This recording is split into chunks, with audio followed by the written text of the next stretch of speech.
On this edition of Shelby This Week, the digging has begun. Why some Macomb County residents will be hearing a lot of banging and construction sounds for the next few months, some days for up to 20 hours. And clerk controversy. Karen Springer is facing more troubles as she fights for her duties and as two of her former employees fight her with a whistleblower lawsuit. And playing for charity, the Shelby Police and Fire went up against Sterling Heights in a little cross-county rivalry. We'll tell you who settled the score next. And fun summer activities. We'll tell you about a bunch of family activities to do and one where you don't even have to wait until summer. All of these stories and plenty more right now.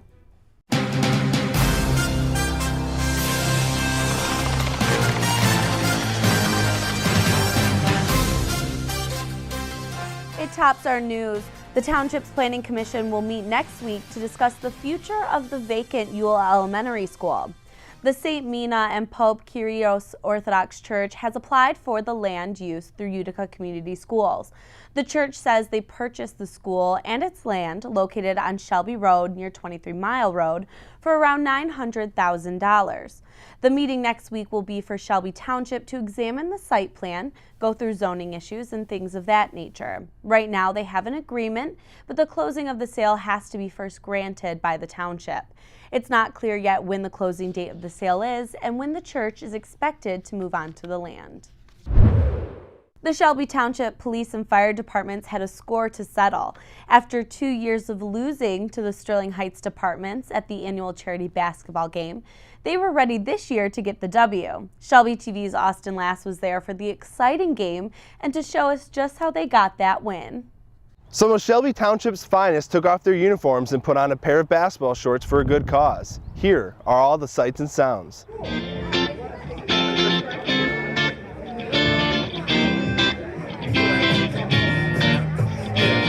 Tonight we are hosting the third annual Chamber Cares event. It's a charity basketball game and taste fest.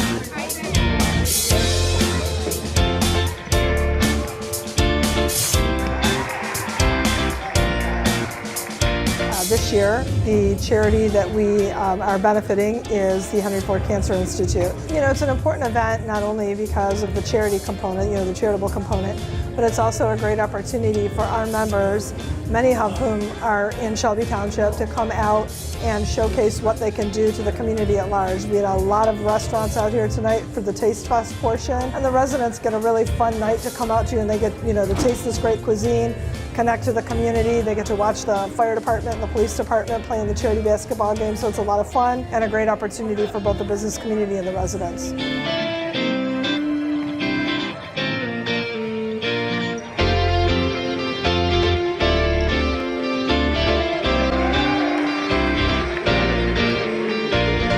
Kind of fun to see there's a friendly rivalry that exists between the Sterling Fire and Police and then the Shelby Utica Fire and Police. They have a good time doing it every year though. This is the third annual. It grows every year and we hope to see even more people out next year at the fourth annual event.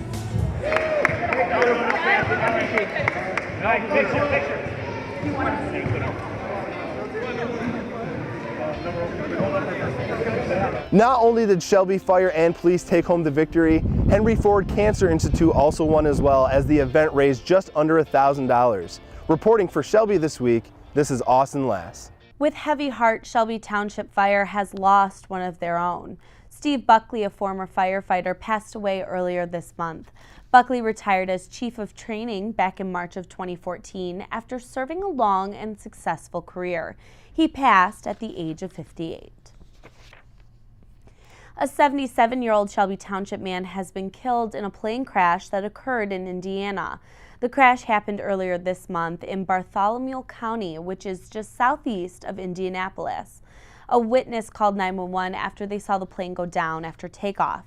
They said the plane rolled over and crashed. Ren Sagart was piloting the plane and pronounced dead at the scene. He was flying a 1940s single-engine plane. He was the only person on board.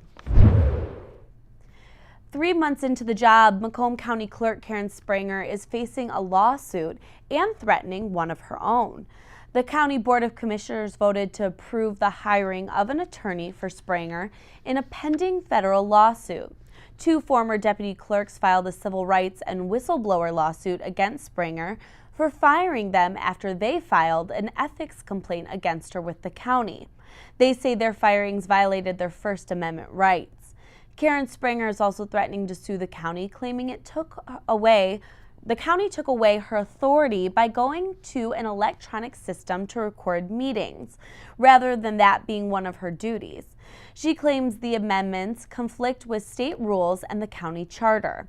Officials say this has nothing to do with Springer, that the electronic system was put into place more than a year ago under the former clerk, Carmela Sabaugh. And just 3 months into her job, Public Works Commissioner Candace Miller has seen her fair share of drama with the 15-mile interceptor collapse that caused the sinkhole in Fraser. While she and her team deal with that, Miller is now releasing videos on her Facebook and YouTube pages in a new Public Works 101 series. She says these videos will show what's going on in the department to keep you informed. The first video shows the Chapatin pump in St. Clair Shores and how it works. Her latest is an informational video on the Clinton River spillway. Work is being done by the Great Lakes Restoration Initiative through federal funds on the shorelines of the river. Some of that work is habitat restoration with excavating. But there's a number of trees that have been they're anchored actually. They rope them together and then they anchor them in the soil. And they're going to be planting all kinds of fauna, natural native fauna, and various things. And so it's really going to be a great way for fish spawning. This is happening in different areas and is expected to be finished sometime this year. And when it comes to that sinkhole, the end is in sight. The bypass for the sewer line is done, and that means digging has begun for the repair shaft. The digging is expected to take about 2 months, and once it's done, it will be 300 feet long, 30 feet wide, and 60 feet deep. That means crews will be pounding steel beams for 20 hours a day for the foreseeable future.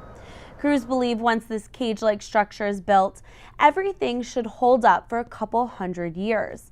In the meantime, they're going to send a robot into the rest of the 19 miles of sewer pipe to inspect every inch to make sure another sinkhole isn't brewing anywhere else. Public Works Commissioner Candace Miller says the cost of repairs could reach about $75 million. Pizza isn't hard to find in Shelby Township, and there's another place to choose from. Mod Pizza has just opened its doors at the northwest corner of 23 Mile Road in Hayes, and they are quite a bit different from your ordinary pizza place. We're an all-you-can-eat pizza restaurant, and so, pizza is something that's not hard to find, but we do it a little bit differently. What makes them so different? It is what they call simple food for complex times. So you can put as many toppings as you want, and the price will not change on you. We also offer the same option with salads as well. And our oven is 730 degrees, and so they cook really quickly, and so we'll have that pizza out for you in like 3 to 5 minutes after it gets in the oven. Although the doors of their Shelby Township location have been open for about 4 weeks now, their official grand opening is this week. If you're looking for something fun and educational to do with the family, Selfridge Military Museum and Air Park is now open to the public. It's open from noon to 4:30 on Saturdays and Sundays now through the end of October. It will also be open on the 4th of July and Memorial Day. Visitors will see $7 million worth of displays, 30 military aircrafts, and thousands of artifacts. Next on Shelby this week, a major company is now hiring. We'll tell you how you can work for it and with good pay working from home. And filling a trailer with pet food and treats, how you can help Macomb County seniors and pets in need. Next. Hi, I'm Matt Signorello, Lieutenant Inspector with the Shelby Township Fire Prevention Division. I'm here today to discuss escape planning.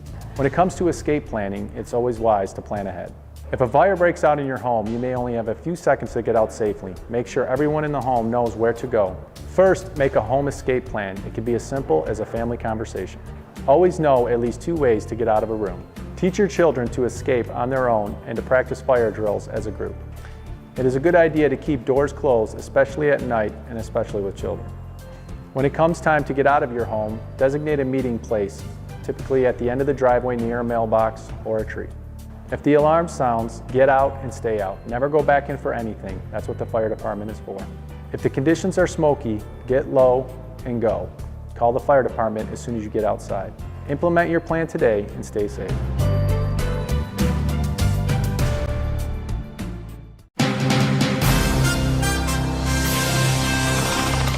Welcome back. Former Shelby Township resident and public relations executive Philip Frame is expected to plead guilty to federal child pornography charges. Frame is expected to plead to receipt and possession of child pornography. Investigators say this all happened between January of 2013 and September of last year. The 62-year-old would face a term between 5 and 20 years in prison for the receipt charge and 20 years for the possession charge. He's scheduled to head to trial as well next month for 5 counts of possessing child sexually abusive material and 1 count of using a computer to commit a crime here in Macomb County. A big announcement came from Representative Peter Lucido. He released a video on Facebook saying he'll be running for state senate for the seat that will be vacated by Senator Jack Brandenburg. Jack and I both believe in very traditional and conservative views. Today, I share those same values and traditions with my own family, and I want to put the families first in Macomb County and make sure that those values and traditions are preserved. If you want to learn more about his platform, you can head to www.peterjlucido.com. Next month, why not help both people and their animals during the Pet Supplies Plus Fill the Trailer event? The program is to help Macomb County seniors and homeless pets. And it's an important event because it's, this time of year where we really need to reach out to our low-income seniors and really show that, we support them and we're here to help them out. Macomb County Senior Program is also collecting food for the actual seniors. So at that same time, they're going to get food that they could utilize, plus we're going to come right behind them and give them food for their pets. And that's, it's an amazing day and it's really rewarding. I think it's important that we really, as residents, get involved. The goal is to fill the trailer with 12,000 pounds of donated food, cat litter, and treats for both cats and dogs. And for those who donate, you'll be entered to win a raffle prize, gift cards, and other items. Whether you're getting in shape for summer or just because we're here to help, Shelby TV's Dan Meyer went to Top Gun Fitness here in Shelby Township to start working on getting his legs toned and in shape. All right, so we're going to talk about some squatting tips and techniques that we're going to run Dan through today. So before we actually get him inside the rack here, we're going to go through some techniques here. So Dan, we kind of already discussed a little bit about the squat, what muscle groups that are engaged. Your prime movers in this particular movement are going to be your glutes and your quadriceps that we're really going to be keying in on. It's also going to hit your hamstrings as well. But like I said, the big ones that are really going to be keyed in on are going to be your glutes and your quadriceps. So what we're going to do is we're going to take a shoulder width approach. So the first thing what he's going to do is he's going to go ahead and he's going to put his feet about shoulder width. The next thing is we're going to always start from the bottom, work our way up. He's going to dig his heels into the ground as hard as he possibly can. We want to try to stay on our heels as much as we can. And then he's going to get a slight bend to the knee, okay? Come back just a little bit, perfect. Slight bend to the knee. And once we have that, now what we're going to do is we're going to use a method to actually put some stress inside the quadricep without actually putting any weight on it. So what he's going to do is I'm going to have him kick his femur to the outside just a little bit. And do you feel your quadriceps contract right there? Yep. Okay, and what that's, like I said, going to do is going to just go ahead and it's going to put just a little bit of stress and load actually already developed inside the quadricep before we even get anything on the bar or get into the rack.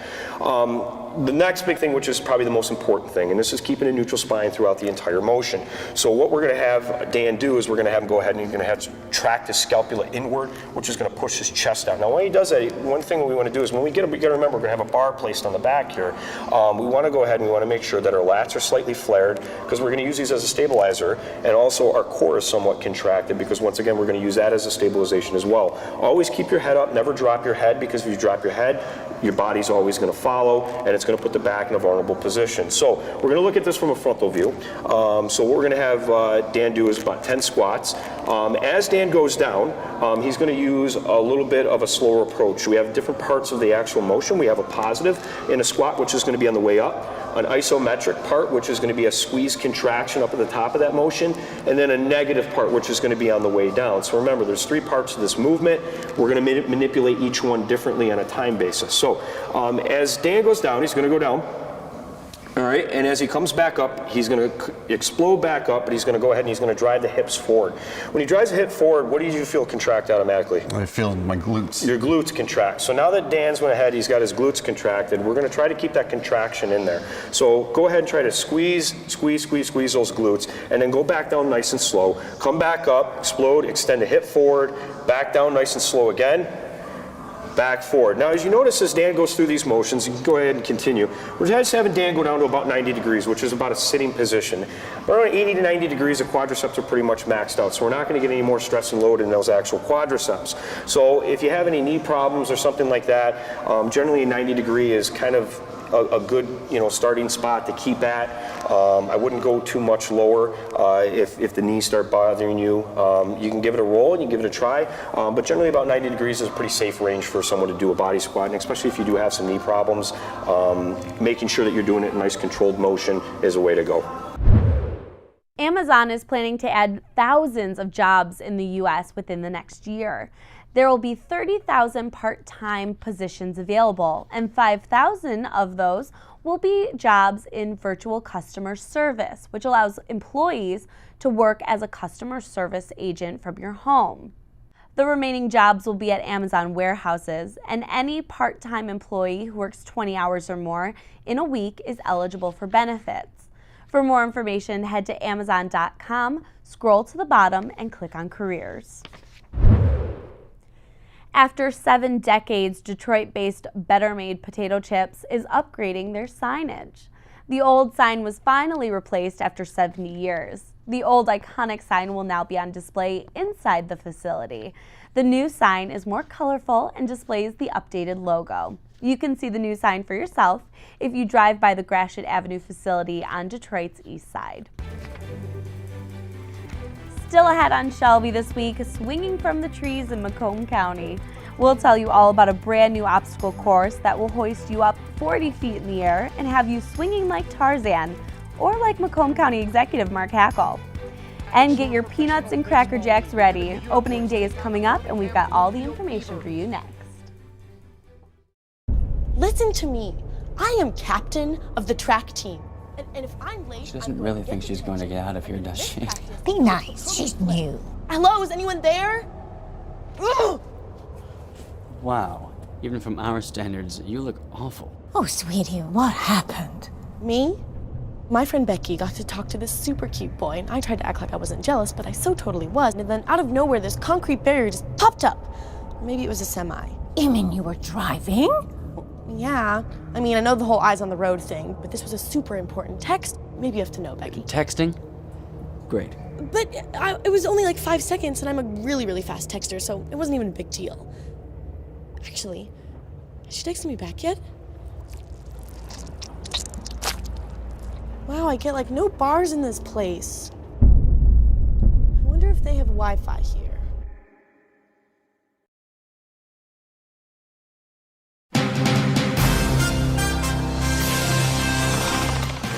With the second season's opening day coming soon, the United Shore Professional Baseball League is looking to expand.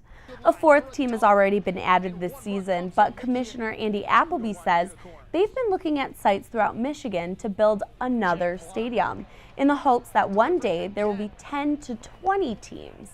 Investors say building Jimmy John's Field for $16 million was quite the gamble, considering the league isn't affiliated with any major league teams, but it seems to be paying off here in Macomb County. And that opening day is less than a month away at Jimmy John's Field. Bats will start swinging on Thursday, May 11th at 7 p.m. The Birmingham Bloomfield Beavers will take on the Utica Unicorns, the first team to win the U.S. PBL championships last season. There will be a ring ceremony for the Unicorns and a championship flag raising as well.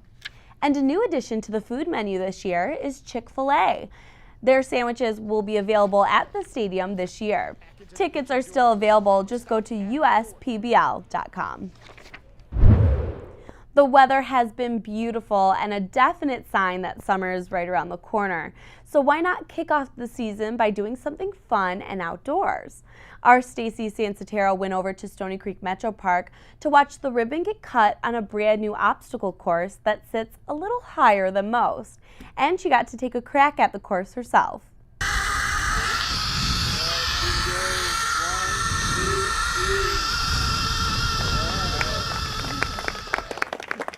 This is a destination. There are going to be people coming from all around the area and probably from other states to try to challenge themselves on this adventure course.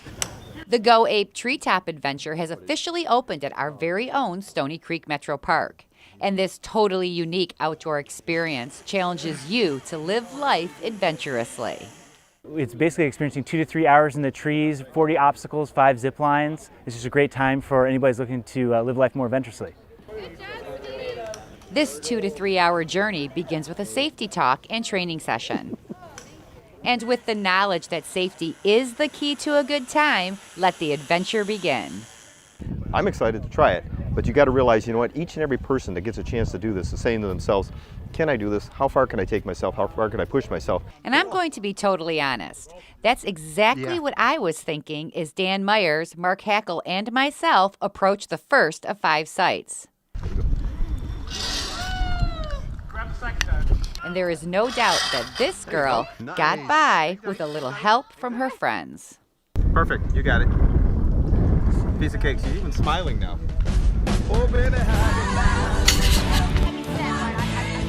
Dan, you can push me, Dan, push me. All right, 3, 2, 1. There are a total of 5 sites to conquer on this treetop adventure. Each site begins with a rope ladder where you climb up to a platform and begin doing obstacles. These obstacles include crossing rope and wooden plank bridges, climbing nets, and unforgettable Tarzan swings.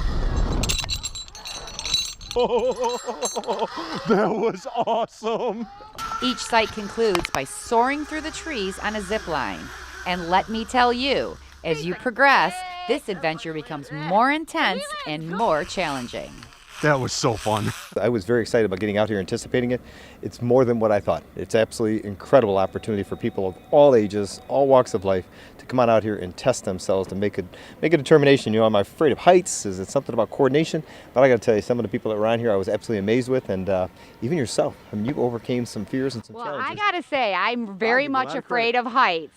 And I don't really think I knew what I was getting into when we started this. And then once we were in it, and I realized how high we were. I mean, at one point, Mark actually had to push me off a platform to zip line because I was too afraid to go. But I feel so good that I did it now. And then after that, you didn't even have to. That's all you had to say was, Stacey, just kind of sit down and let it go. And she did. In fact, admit it. When you started moving, all of a sudden you're waving to the crowd. I'm like, and you were even doing your hair the one time. Right, you were even fixing your hair. I'm sitting there thinking, she's got this. She's got this figured out. No, really. I mean, I was trembling at the beginning. By the end, it was just pure excitement and fun. You know, it's just a little bit of coordination. And you know what? I think the biggest thing is letting go of your fear. And once you get rid of that, boy, I tell you what, everything else was simple. And having people around to kind of help you overcome that, I think, is somewhat helpful. Fortunately, I don't have that fear issue going on. But I got to tell you, I was extremely excited about this challenge. It was a lot of fun. All right, and from Mark and I here at Go Ape Treetop Adventures, back to you in the studio, Kelly. Thanks. And do you want to soar through those treetops too? Go Ape Treetop Adventures is now open to anyone 10 years and older. You can book ahead of time online. Just go to goape.com. Now, every week I end the show saying, that's it for us here at Shelby this week. Well, this week I have to say, that's it for me here at Shelby this week. This will be my last show here at the anchor desk as I take a job on at a television station in Detroit. It has been an honor and a privilege reporting the news here in Shelby Township and Macomb County. I've enjoyed meeting such wonderful people and getting to talk with our viewers. I will be coming back for special reports and events, though this isn't the last time you'll see me just here at the desk. I'll be seeing you all around Macomb County. Thank you so much for letting me bring you your Shelby news every week. And this is it for us here at Shelby this week. You can watch us all the time on shelbytv.org, and don't forget to head over to our Facebook page and like it. We'll leave you now with more scenes from the charity basketball game. Enjoy, and thanks for watching.